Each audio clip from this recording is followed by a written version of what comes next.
প্রত্যাশা মতোই হংকংয়ের বিরুদ্ধে অনাশায় জয় দিয়েই এশিয়া কাপ অভিযান শুরু করল বাংলাদেশ। পাওয়ার প্লেতে 2 উইকেট হারানোর ধাক্কা সামলে উঠতে না পারা হংকং স্কোরবোর্ডে 150 পেরোতে পারেনি। ফলে বাংলাদেশের ব্যাটসম্যানদের বিশেষ ঝক্কি পোয়াতে হয়নি জয়ের রান তুলতে। এদিন টসে জিতে হংকংকে ব্যাট করতে আমন্ত্রণ জানান বাংলাদেশের অধিনায়ক লিটন দাস। মাত্র 7 রানে প্রথম উইকেট পড়ে যায়। যখন মনে হচ্ছিল বোধহয় দ্বিতীয় উইকেটে জমাটি পার্টনারশিপ করতে চলেছে হংকং, তখনই ফের উইকেটের পতন। স্কোরবোর্ডে তখন 30। ম্যাচের বয়স 4.4 ওভার।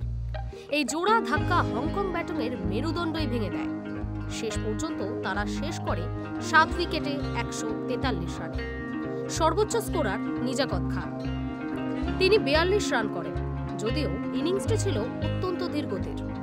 আজকের দিনে 50 ওভারের হিসেবেও সেটিকে স্লোতে বলতে হবে। 40 বলে 42 রানের ইনিংসটিতে সাকুল্যে 2টি বাউন্ডারি, তাও প্রথম 31 বলে একটিও 4 ছিল না।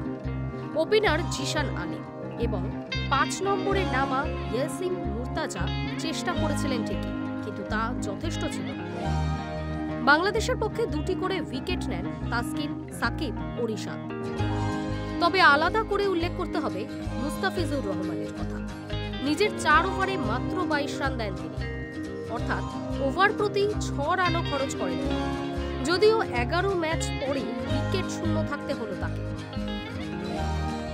বড় স্কোর তাড়া করতে হয়নি।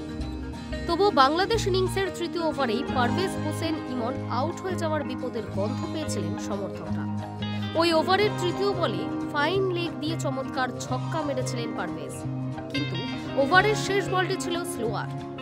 অফ স্টাম্পের বাইরে পিচ করা ফুল লেন্থের বলটিকেও ডিম মিড উইকেটের উপর দিয়ে উড়িয়ে দিতে চেয়েছিলেন পারভেজ, কিন্তু ব্যাটে বলে না হওয়ায় বাউন্ডারির ধারে ধরা পড়েন তিনি।